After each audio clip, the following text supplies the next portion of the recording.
Hi there, this is Jo FitzGerald, and I'm joining you from primary to secondary. And we're delighted today to have Justine Williams. She is the Senior Assistant Principal at Wykham Park Academy, which is quite a large secondary school in Oxfordshire. As well as that, Justine is also the designated safeguarding lead. So, of course, that means that she gets to work with, quite a few of the more vulnerable children in the school. Um, Justine has recently been in national newspapers. She's always asked for her opinion on things to do with education. Very, very well regarded. So we're really, really delighted to have her here with us today, and especially talking about transition. Um, so my first question to you is, Justine, transition can be really difficult for some of the more vulnerable children in the school. Are there particular groups that struggle more? Yeah, morning, Jo. Normally, and I'll use the word normal because we're not living anything like a normal life. So pre-COVID, the transitions we have found as difficult for our SEN children, those with attachment disorder, sometimes those with a social worker who've already had a disrupted life, those that could be young carers, or those that are working with outside agencies such as CAMS. However, this year, it could be anybody that's going to find the transition difficult because their time at primary school was cut very short for the vast majority of them. So I know our year 11s when they left felt a process of grief. So it's new beginnings and they haven't finished and grown as their year 6 would normally. That was quite stunted for them. So I think we're in for interesting times. Yeah, I agree. Part of what I do is I'm a mental health instructor.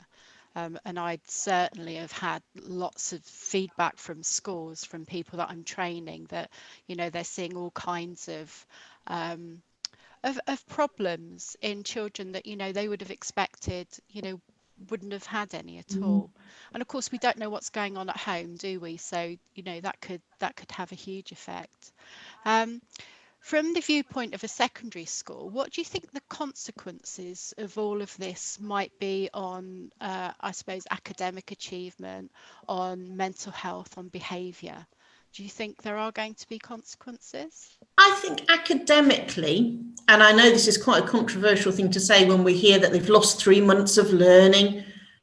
Actually, students are quite robust academically. I think social interaction will be the biggest challenge for them when they come back. We came back this week and suddenly you're looking around at 70 other adults thinking, haven't done this for a while. And the students will feel exactly the same, coming back into year groups of 200, looking at people their size in the same uniforms, which they won't have had that experience. Normal, pre-COVID, they wouldn't have had the experience of being in a year group of 200, but suddenly they'll have gone possibly from being at home in their family unit since March to being back in large numbers. So I think that's the challenge for all of us. Very much so, yeah. It's going to be a huge shift, isn't it, for everyone, teachers included, as you say. Yeah, absolutely. What do you think secondary schools might be able to do to improve the situation? Is there anything that you would recommend? So this year we've gone virtual in our transition, which brings its own challenges. So normally pre-COVID, I'd have gone to every primary school, met the year 6 teacher face to face with their welfare manager. I'm the SENCo as well, so I'd have met their SENCo. So we've got a really good pen portrait of the children. We would then go back with one of the primary school's ex-students that we have who do an open Q&A with the students coming to us. And children will always ask the things that we'd never think. Do we get our heads flushed down the toilet? No. But when they have somebody that they remember being at their school, giving them the answers. They feel really reassured. And then we get the whole year group up for 2 days. We haven't been able to do that this year. So the love of Google Meet and Zoom, I've met all the primary year 6 teachers and the SENCo and the welfare officer. So we've still got that really rich pen portrait. We've had the most vulnerable students up in bubbles from primary schools so that they know where they're coming and their parents know where they're coming. I've met them with one of our nurture practitioners so they know a face already. And we've had everything online. So we've had meet the teacher, virtual tours of the school done by students, again, showing younger students where they need to go, because it's not where teachers think they need to know. Where are the toilets? Where do you get your lunch from? And then we held a virtual parents' evening. That was quite a challenge. I can imagine. We have our year group in 3 colleges, each, so a vertical college with 10, 9, 8, 7, 10, yes, year groups. But the year 7 students and parents met their head of college and the year 7 mentors virtually, and the principal jumped into all of the meetings and myself. So we had them all running at the same time so that they had as much of a real feeling, and they saw the people and they heard us. As the only thing they haven't done is met as a year group of 200, but they all saw each other in the Google Meets as well. So that was quite nice for them. That's incredible. It sounds like a heap of work as well. Oh, it was. And obviously, you know, it sounds as though you were leading a lot of that, which is fantastic. Did you have a lot of cooperation from the primary schools? Is there anything that you think the primary schools could have been doing more of? Well, I think we're really fortunate. We've got great relationships with all of our primary feeders. So we have a partnership meeting within the town where we meet as a secondary with the primary heads as well. So that link's already there. So that dialogue made it easier. And it's that open transparentness that we've built over the time so that the primaries trust us with their children, because it's a massive step. They've invested 6 years into these children and then they're handing them on to us. So we have a duty to get that right. Yes. Yeah, to the children, the parents, and our colleagues at primary. They've posted stuff. So we posted work, transition work, so that the children felt they were doing some secondary work, getting ready for it. And the primaries have signposted that to them. And we've said they can use that for children going to whichever secondary school. So I think we're fortunate because of the relationships we already have with our primary colleagues here. Yeah, it sounds ideal because the whole process, even though we've had all these difficulties, it sounds as though it was really cohesive, for the children and for their families, which is really nice to hear. I know at primary to secondary, of course, our emphasis is on getting family engagement, getting parent engagement, and putting family right at the middle of transition. How important is it for you for that parental communication? I know you said you had a parents' evening, online, which must have been I might not have done the 3 meetings at the same time with hindsight. Oh, okay, yeah. But for you, parental engagement is important. Oh, massive. We're that team around the child, the parents and the school and the child. We're in it together. We can't do it to them. We've all got to go along that journey together. We've just appointed 2 family support workers this year, pre-COVID, to build that team and build those relationships, to add that level of support to the families, because we know services are being stretched everywhere. So we don't want to leave them out on a limb. We need to support the families to support their children. We've also worked with a charity called Standing in the Gap. Okay. And they work with families and on transition, and we signpost families to those as well. That sounds wonderful. Was it a challenge, I wonder? You're talking about all of this being online. And we have been hearing that, quite a lot of families actually don't have access to iPads or laptops. Or how did you get around that? I think we were very fortunate that parents were able to join on their phone. Okay. For the meeting. So there was a means of joining. If they weren't, we sent paper packs home so that they didn't miss out. And we constantly talk about reducing screen time. So it is important that they have some non-screen time as well.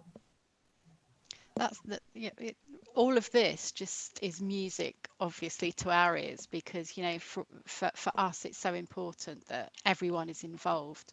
And also, sorry, Jo, we've also got the real old-fashioned telephone. Yeah.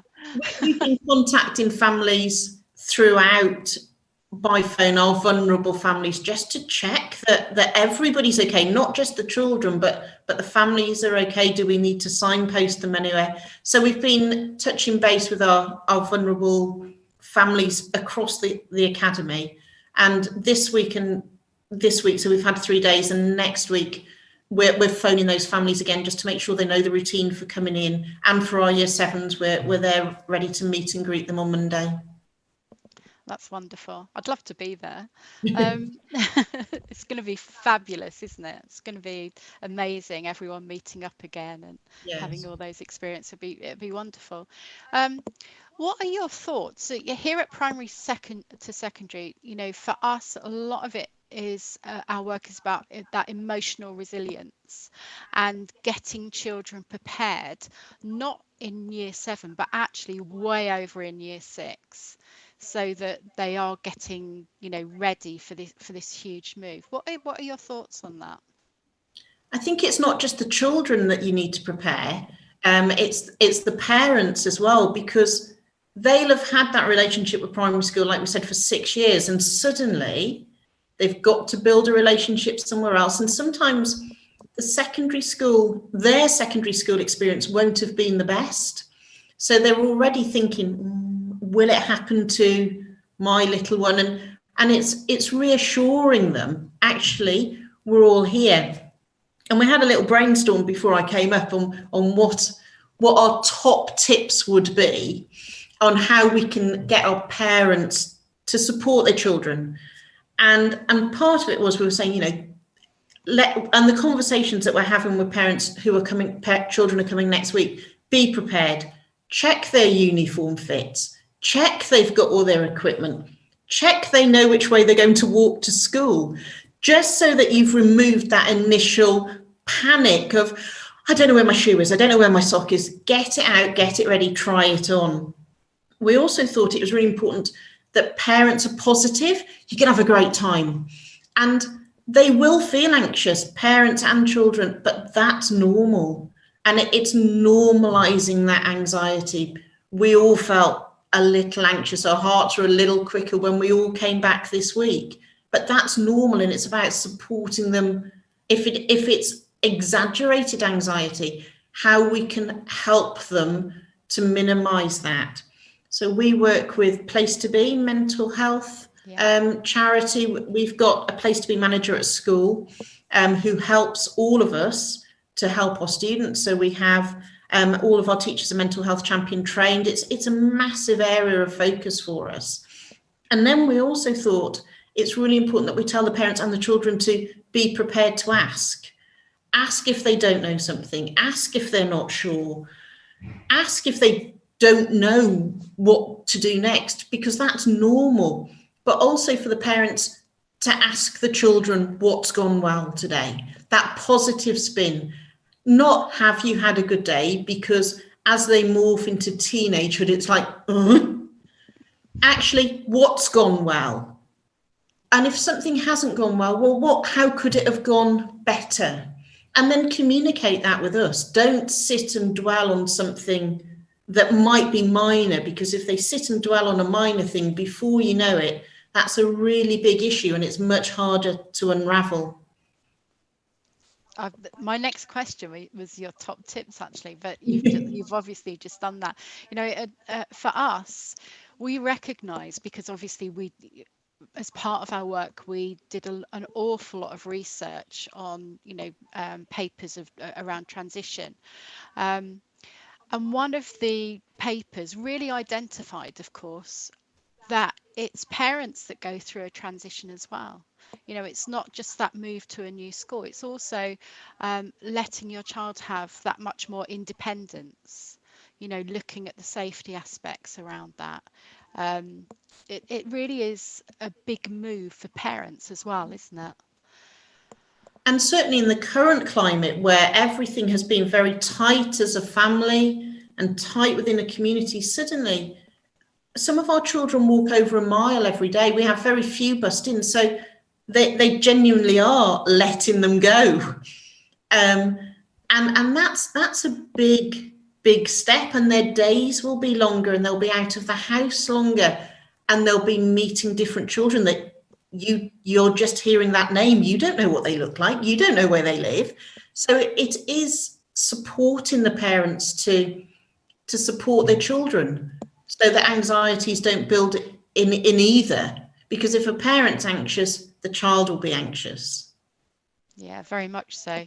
Part of what we do is upskilling parents, because we can be doctors or lawyers or work in, I don't know, be a taxi driver, work in a shop, whatever. We can be really good at our jobs, but it doesn't mean that we're all really good at all aspects of parenting. I certainly wasn't, and I'm a teacher. So yeah, for me, as you say, it's really important to send those messages and to get parents to know, what is important. And life's different to when they were children coming to school.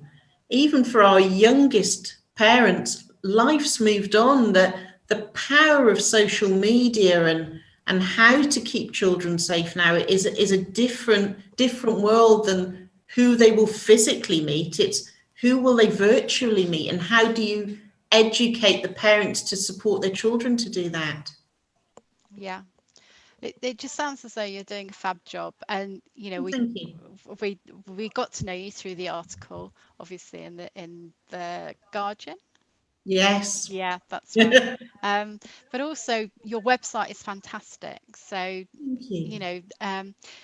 maybe people listening to this, teachers or school leadership, would like to contact you maybe, and especially after this, you've given such amazing insights into what you've been doing to support the school community, really.